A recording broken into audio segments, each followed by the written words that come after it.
need to fail down here so we don't fail up there. This isn't just another trip, Neil. You're not just going to work. Do you think you're coming back?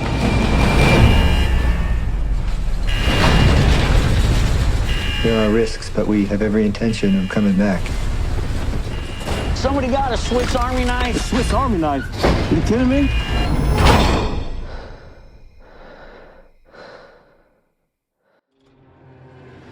It's a real life, like it's very real love story. I mean, I would never, as an actor from the outside of their situation, playing real people, I'd never deem myself in any way an authority on their marriage or want to kind of discuss their marriage, because that was something very personal to them that they tried to protect at all costs. But I do think that this film very much portrays the reality of living a life, and we are all going to lose people, and we're all going to bring people into the world, and so the reality of that and if you're with somebody else while that's all happening, it's going to be hard, and I really appreciate that it does depict the reality of life. It's not everything's rosy and they're in love and skipping around all the time. It's just not. No one is. If they are, then I'd like to see them. I don't know where they are, hiding. Yes, I am. I've got a whole lot of them behind me. I am. But they all are lovely in their own way.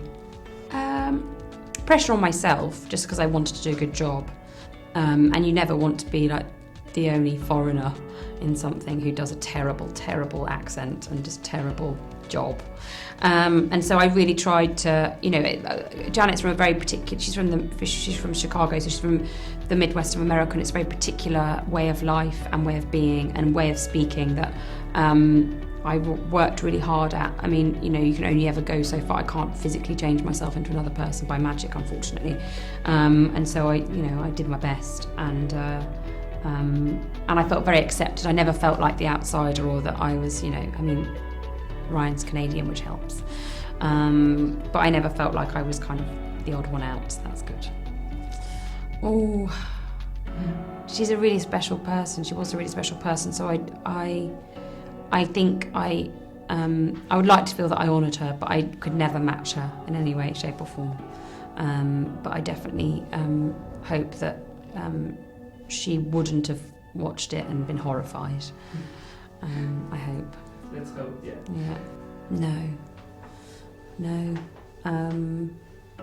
That's our history, so it would be denying everything that I am and have previously been. No, not at all. There's nothing shameful in it. There's nothing to not be honoured and respected and understand and admire, really. I think if we try and say that it was like wrong, or it's like generations of women who did extraordinary things. So no, yeah. I mean, it's always going to be. I think that was, part of my fear about taking on that role. Not just because it'd been done incredibly well before, but also because when people come from, I know because I've acted in adaptations of novels before, that when you're coming from a book, everybody has that character in their head, so you're doomed either way, because no one can ever live up to what you've imagined that person is like. And so when I was like, I'm doomed either way, I was like, well, I might as well have a go then, because, if you're going from a point of just pure judgment, pure, fear, and that everybody's going to have an opinion, the only way you can go is up, because you're already at the lowest possible point and you're fighting a battle, so you may as well just give it a go and enjoy it. So that's all I did, really. No, not at all. But you just have to work really hard at it. Anybody can do it if you put enough man hours in. I'm living proof, because I don't sound like the Queen of England at all, or Swedish, or from Chicago. And somehow I've done all three in the past 3 years. So no, it's not a gift, it's just work, really hard work, yeah.